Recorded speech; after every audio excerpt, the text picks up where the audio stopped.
Students, कैसे हैं आप सभी। आप सभी का स्वागत है अपने ही यूट्यूब चैनल साइंस अब आसान में। आज के सेशन में हम डिस्कस करेंगे क्लास 10th का एक मोस्ट इंपॉर्टेंट टॉपिक जो आपका नीट एंड जे एग्जाम्स में भी आता है, that is electron dot structures.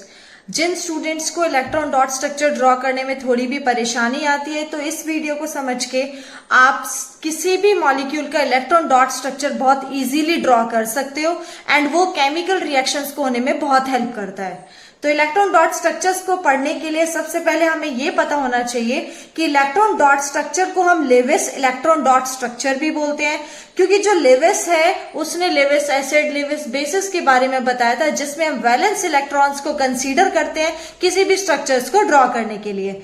ये हमेशा तो ये पहली बात ये हमारा एक्सप्लेन करता है कि कौन कौन से केमिकल बॉन्डिंग, किस टाइप की केमिकल बॉन्डिंग हुई है between atoms in a molecule, साथ में कितने number of lone pair electrons present है हर एटम के ऊपर किसी भी मॉलिक्यूल के अंदर।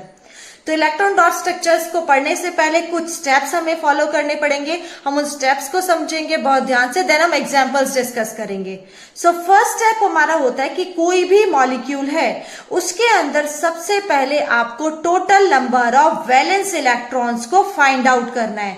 जैसे एग्जाम्पल के लिए अगर आपको बोला जाए CO2, तो CO2 के मॉलिक्यूल का आपको इलेक्ट्रॉन डॉट स्ट्रक्चर ड्रॉ करना है, तो सबसे पहले आप इसके अंदर total number of valence electrons find करेंगे। तो कार्बन का एटॉमिक नंबर 6 होता है, इसके आउटर मोस्ट शेल में 4 इलेक्ट्रॉन्स, दैट मीन्स इसकी वैलेंसी हो गई 4। ऑक्सीजन का एटॉमिक नंबर 8 होता है, इलेक्ट्रॉनिक कॉन्फ़िगरेशन 2 एंड 6, तो आउटर मोस्ट शेल में हो गए 6 इलेक्ट्रॉन्स, यानी कि इसकी वैलेंस इलेक्ट्रॉन्स कितने 6 एंड 2 ऑक्सीजन है तो 6 2 जा 12, तो 12 प्लस 4 ये होगा इसके 16 वैलेंस इलेक्ट्रॉन्स।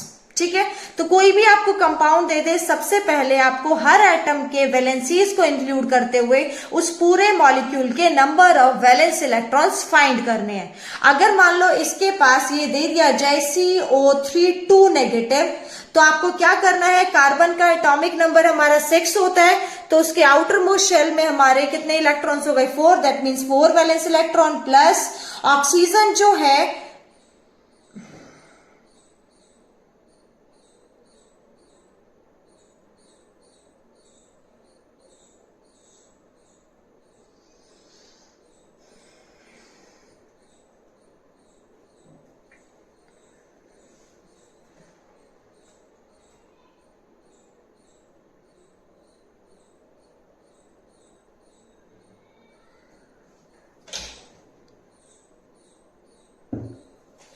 हेलो स्टूडेंट्स, कैसे हैं आप सभी। आप सभी का स्वागत है अपने ही यूट्यूब चैनल साइंस अब आसान में।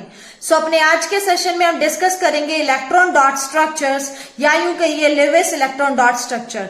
ये वाला जो टॉपिक है वो 10th क्लास के साथ साथ 11th में नीट जेईई के एग्जाम्स के लिए भी बहुत इंपॉर्टेंट है, क्योंकि इलेक्ट्रॉन डॉट स्ट्रक्चर्स हम ड्रॉ करके ऑर्गेनिक रिएक्शंस को हम प्रोसीड कर सकते हैं। जिन भी स्टूडेंट्स को इलेक्ट्रॉन डॉट स्ट्रक्चर ड्रॉ करने में प्रॉब्लम आती है तो आई होप ये वाली वीडियो देखने के बाद उनकी सारी डाउट्स क्लियर हो जाएंगे। सबसे पहली चीज जो इलेक्ट्रॉन डॉट स्ट्रक्चर होता है उससे हम पता क्या क्या चीजें कर सकते हैं कि जो केमिकल बॉन्डिंग है between atoms in a molecule वो किस टाइप की केमिकल बॉन्डिंग शो कर रहे हैं, साथ में कितने number of lone pair present है किसी भी एटम के ऊपर इन अ मॉलिक्यूल। तो इसको करने के लिए कुछ स्टेप्स को फॉलो करना होता है, जिसमें फर्स्ट स्टेप हमारा कहता है कि सबसे पहले हमें कोई भी मॉलिक्यूल दिया हुआ है उसके इंडिविजुअल एटम्स के वैलेंसीज काउंट करके मैं पूरे मॉलिक्यूल के अंदर कितने नंबर ऑफ वैलेंस इलेक्ट्रॉन्स है उसको फाइंड करूं। अगर मेरा मॉलिक्यूल एनायन है, उसके ऊपर नेगेटिव चार्ज है, तो मैं उतने ही इलेक्ट्रॉन्स को लेविस डॉट स्ट्रक्चर में ऐड कर दूं। अगर मेरा मॉलिक्यूल केटायन है, दैट मीन्स उसके ऊपर कैसा चार्ज है, पॉजिटिव चार्ज, तो मैं उतने ही नंबर ऑफ इलेक्ट्रॉन्स को टोटल काउंट में से सब्ट्रैक्ट कर दूंगी। उसके बाद अगर मान लो कोई भी एटम, कोई भी मॉलिक्यूल दिया हुआ है, उसके अंदर जो लीस्ट इलेक्ट्रोनेगेटिव एटम होगा वो हमेशा हमारा सेंट्रल मेटल एटम होगा मॉलिक्यूल का। ठीक है, पहले हम इन 4 पॉइंट्स को डिस्कस करते हैं। जैसे मान लो आपको CO2 मॉलिक्यूल दिया गया, CO2 का आपको लेवेस्ट इलेक्ट्रॉन डॉट स्ट्रक्चर ड्रॉ करना है। तो कार्बन एटम है, उसका एटॉमिक नंबर 6 होता है, उसके वैलेंस इलेक्ट्रॉन्स हो गए 4। ऑक्सीजन का एटॉमिक नंबर 8 होता है, तो उसके वैलेंस शेल में 6 इलेक्ट्रॉन्स, एंड 2 ऑक्सीजन है तो 6 2 12, तो 4 and 12 16 electrons. That mean CO2 के अंदर total number of valence electrons है हमारे 16।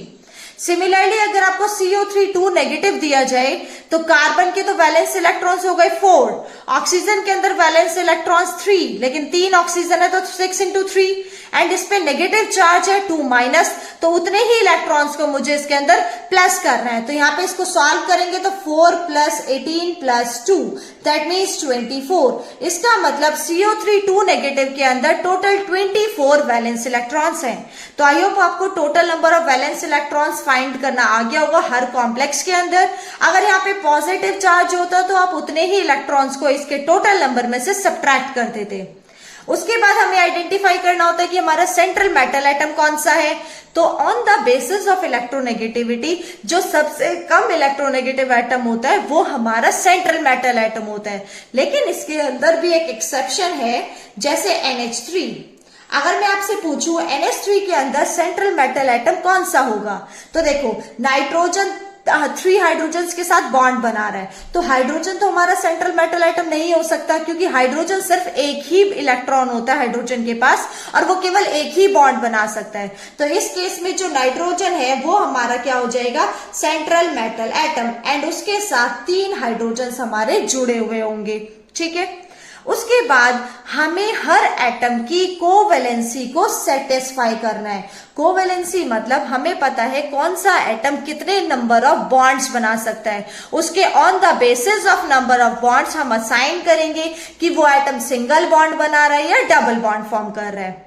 तो आई होप आपको स्टेप्स क्लियर हो गए होंगे। अब इन स्टेप्स के बेसिस पे हम कुछ मॉलिक्यूल से कुछ एग्जाम्पल लेते हैं इलेक्ट्रॉन डॉट स्ट्रक्चर का। जैसे फर्स्ट एग्जाम्पल है CO2।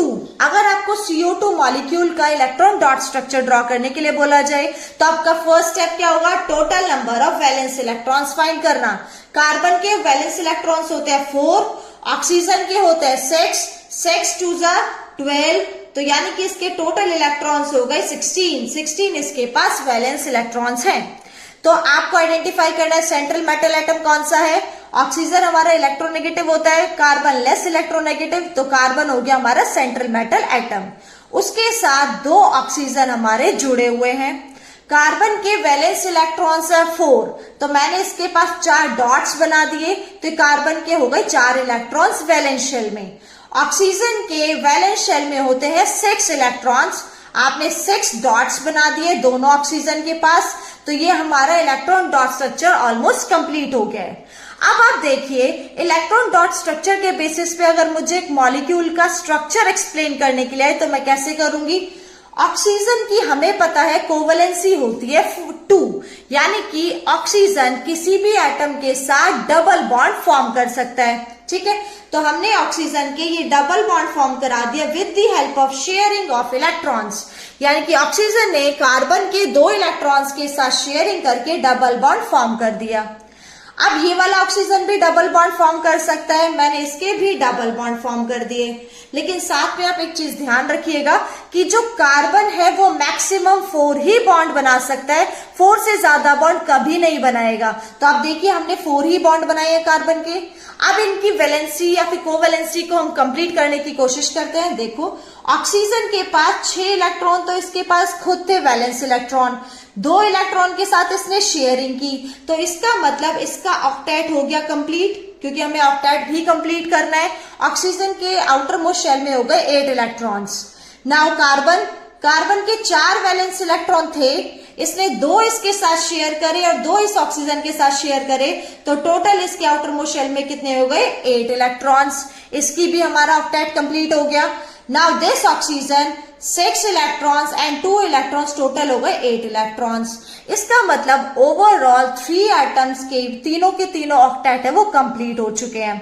अब देखो, इस ऑक्सीजन के 2 इलेक्ट्रॉन्स तो यूज हो गए बॉन्ड बनाने में, लेकिन ये दोनों तो फ्री रह गए, एक ये वाला पेयर, एक ये वाला पेयर। इट मींस ऑक्सीजन के पास 2 लोन पेयर होते हैं।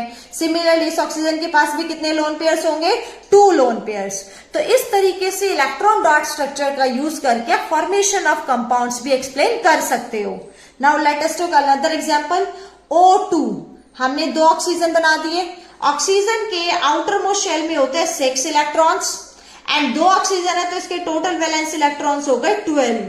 तो हमने 12 भी ड्रॉ किए हैं, 6 इसके पास, 6 इसके पास। अब ऑक्सीजन की कोवेलेंसी कितनी होती है? 2, यानी कि ऑक्सीजन 2 बॉन्ड्स बना सकता है। इस ऑक्सीजन ने बना दिए हमारे 2 बॉन्ड्स। तो अब देखिए 6 इलेक्ट्रॉन इसके पास थे, 2 इसके ने इसके साथ शेयर किए, तो इसके ऑक्टेट में कितने हुए? 8 इलेक्ट्रॉन्स। सिमिलरली इस ऑक्सीजन के भी 8 इलेक्ट्रॉन्स कंप्लीट हो गए। अब ये वाले जो इलेक्ट्रॉन्स इसके पास फ्री बचे हैं, ये इनके हैं लोन पेयर। तो ऑक्सीजन के पास 2 लोन पेयर एग्जिस्ट करते हैं। सिमिलरली दिस ऑक्सीजन के पास भी 2 electrons, 2 lone pair of electrons present होते हैं। Now CO3 2 negative. अब कार्बन और ऑक्सीजन में से सेंट्रल मेटल एटम कौन सा होगा? कार्बन, क्योंकि कार्बन लेस इलेक्ट्रोनेगेटिव है। उसके साथ 3 ऑक्सीजन हमारे जुड़े हुए हैं, हमने 3 ऑक्सीजन ड्रॉ कर दिए। अब सबसे पहले हम आइडेंटिफाई करेंगे total number of valence electrons. Carbon के वैलेंस इलेक्ट्रॉन्स होते हैं 4, ऑक्सीजन के वैलेंस इलेक्ट्रॉन्स होते हैं 6, 6 3 18 एंड 2 नेगेटिव चार्ज, तो मुझे 2 को प्लस करना पड़ेगा क्योंकि नेगेटिव चार्ज का मतलब है उसके पास उतने ही इलेक्ट्रॉन्स एक्स्ट्रा हैं। तो टोटल हमारे इलेक्ट्रॉन्स हो गए 24 टोटल वैलेंस इलेक्ट्रॉन्स। अब देखिए कार्बन के पास कितने? 4, 1 2 3 4। ऑक्सीजन के पास 6, 1 2 3 4 5 6। सिमिलरली यहां पे भी 6 इलेक्ट्रॉन्स है इसके पास, 1 2 3 4 5 6, 1 2 3 4 5 6। ठीक है, लेकिन 2 नेगेटिव चार्ज है। 2 नेगेटिव चार्ज मतलब इसके पास 2 इलेक्ट्रॉन्स और आएंगे, वो भी हम देखेंगे कैसे आएंगे। ऑक्सीजन की कोवेलेंसी होती है 2, तो ऑक्सीजन ने हमारे 2 बॉन्ड बना दिए, तो इस ऑक्सीजन का तो ऑक्टेट कंप्लीट हो गया। 1 2 3 4 5 6 एंड 2 इलेक्ट्रॉन शेयर किए हैं, तो 8 इलेक्ट्रॉन्स इसके पूरे हो गए। अब बात आती है इस ऑक्सीजन की। अब देखो कार्बन केवल 4 बॉन्ड ही बना सकता है, 2 बॉन्ड वो ऑलरेडी बना चुका है, तो 1 बॉन्ड इस ऑक्सीजन के साथ फॉर्म करेगा, 1 बॉन्ड इस ऑक्सीजन के साथ फॉर्म करेगा, तो कार्बन के चारों बॉन्ड्स पूरे हो गए। अब देखिए इस ऑक्सीजन के पास 1 2 3 4 5 6 एंड 7, तो इस ऑक्सीजन के ऑक्टेट में तो 7 ही इलेक्ट्रॉन्स बचे। सिमिलरली इस ऑक्सीजन के पास भी 7 है, तो यहाँ पे 2 नेगेटिव चार्ज है, इसका मतलब 2 एक्स्ट्रा इलेक्ट्रॉन्स है। तो ये नेगेटिव चार्ज इसका मतलब इन ऑक्सीजन के पास है, या तो आप नेगेटिव चार्ज शो कीजिए या इसके पास एक इलेक्ट्रॉन शो कीजिए, तो इससे इसका ऑक्टेट हो गया complete. So this is the electron dot structure of CO3 2 negative. Now last cyclopentane. Cyclopentane मतलब पेंट मतलब 5, इसके पास 5 कार्बन है, 1 2 3 4 5 एंड साथ में इसकी साइक्लिक स्ट्रक्चर है, यानी कि हर कार्बन एक दूसरे से जुड़ा हुआ है। तो आप इसके पुट कर देंगे 4 इलेक्ट्रॉन्स, क्योंकि कार्बन की जो वैलेंस शेल होती है उसमें 4 इलेक्ट्रॉन्स प्रेजेंट होते हैं, तो आपने पुट कर दिए 4 इलेक्ट्रॉन्स।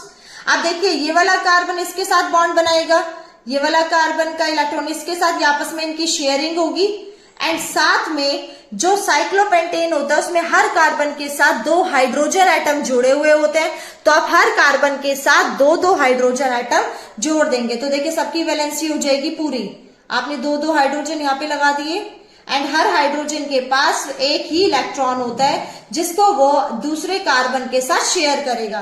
तो देखिए इसने इसके साथ शेयर किया, इसकी हाइड्रोजन की जो आउटर मोस्ट शेल में इलेक्ट्रॉन्स है पूरे हो गए 2 electron. Similarly this hydrogen and ये वाला जो कार्बन है 1 2 3 4 4 इलेक्ट्रॉन्स इसके पास थे, एक यहां से शेयर हुआ, एक यहां से शेयर हुआ, एक ये वाला हाइड्रोजन, एक ये वाला हाइड्रोजन। तो इस तरीके से हर कार्बन के ऑक्टेट कंप्लीट होगा एंड हर हाइड्रोजन की वैलेंस शेल के इलेक्ट्रॉन्स कंप्लीट होंगे। तो ये आपके लिए क्वेश्चन है, आप H2O मॉलिक्यूल एंड MgCl2 का आयनिक जो इलेक्ट्रॉन डॉट स्ट्रक्चर है वो ड्रॉ करेंगे एंड कुछ भी डाउट होता है तो कमेंट्स बॉक्स में पूछेंगे। तो आई होप आपको ये वीडियो समझ आई होगी। So please like share and subscribe करना ना भूलें। Thank you so much.